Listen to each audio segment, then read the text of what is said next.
মাওলানা, কি বলছেন? মাওলানা। মাওলা মানি কে? মাওলা মানি অভিভাবক। মাওলাকে আল্লাহ, মাওলাকে আল্লাহকে আপনারা মাওলা বলেন না? আমার মাওলা। তো এখন হুজুর যখন বড় হয়ে যায়, এটাকে আপনি মাওলা বলেন নাই? শিরিক হয়েছিল। ওমা, আপনি আপনার হুজুরকে মাওলা বললে শিরিক হয় না? এদিকে শিরিক করে ফেলতেছে না, এগুলো না বেটা, অনেক হয়েছে। আমি আপনাদেরকে যেটা বলবো সেটা হচ্ছে কোনো ওয়াজ তাকরীরের মাধ্যমে মানুষের ভিতরে ঘৃণা ছড়ায় না। বড় বড় আলেম সমস্ত ঘরানা, কি সলফি বলেন, কি আপনার কওমি বলেন, ওয়াহাবি বলেন, আহলুস সুন্নাহ ওয়াল জামাআহ বলেন, বড় বড় আলেম সবাই পৃথিবী ছেড়ে চলে গেছে। এখন আর এলম নাই, মোস্টলি পৃথিবী ছেড়ে চলে গেছে। আমার নবী ইরশাদ করেছেন, উম্মত, আল্লাহ তোমাদের সিনা থেকে জ্ঞানকে বের করে জমিন থেকে উঠাবে না, বড় বড় আলেমদেরকে মৃত্যু দিয়ে এলম তুলে ফেলবে। ইন্নাল্লাহ লা ইয়াকবিদুল ইলম ইনতিজাআন ইয়ানতাজিউহু মিনান নাস বাল ইয়াকবিদুল ইলমা বিকবদিল উলামা আও কামা ক্বালা নবী সাল্লাল্লাহু আলাইহি ওয়াসাল্লাম। এরপরে পৃথিবীতে কোনো এলম থাকবে না।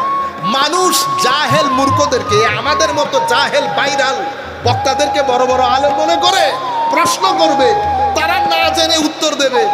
6 তাকবীর 12 তাকবীর, ভিতরের নামাজ 1 রাকাত, না আগা আছে না মাথা আছে, শরীয়ত বুঝি না, স্কুল বুঝি না, দলিল বুঝি না, নেহাজ বুঝি না, এখানে আইসা ফতোয়া দিয়ে দেয় কোরআন শরীফ ধরতে হলে ওযু লাগে না, কোরআনে পাক ধরার জন্য ওযু লাগে না।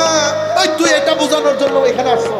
বাংলার মানুষকে এটা শেখানোর জন্য তুমি মুফাসসিরে কোরআন কর কান্তা মুছরাইতে পারি না, যেই জিনিসগুলো এস্টাবলিশড এগুলা বলে এখানে, তারপরে কি দূরাই পাজেরো, কি দূরাই পাজেরো। আমি তো ইনকাম ট্যাক্স, গভর্নমেন্টের ইনকাম ট্যাক্সকে বলি আল্লাহর ওয়াস্তে আপনারা ওয়েলকাম করেন, আসেন আমাদের কাছে আসেন। যারা যারা পাজেরো দৌড়ায় তাদের কাছে যান। কিভাবে ওয়াজ করে করে পাজেরো?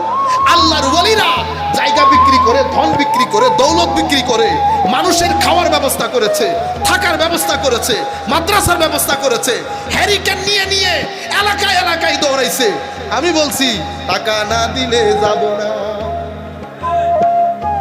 এরপরে বছর 2 বছর যাইতে পারে নাই, আমি নিয়ে ফেলেছি পাজেরো। এরপরে এগুলা আমাদের সোসাইটির মধ্যে আমাদের ছেলেগুলার অন্তরে লোভ ঢুকিয়ে দিয়েছে। তারা কি চিন্তা করে, ওই তো আমার বন্ধু কর কানটা মুছরাইতে পারে না, এ গাড়ি দৌড়ায়, এখন আমার ছেলে 20,000 টাকা চাকরি করে না, 20,000 টাকা চাকরি করে না, 30,000 টাকা চাকরি না, এগুলো দিয়ে কিছু হবে না। কেন? কারণ সমাজের আমাদের মতো কিছু মানুষের কাজ তার ভিতরে লোভ ঢুকিয়ে দিয়েছে। আপনারা বুঝতে পেরেছেন?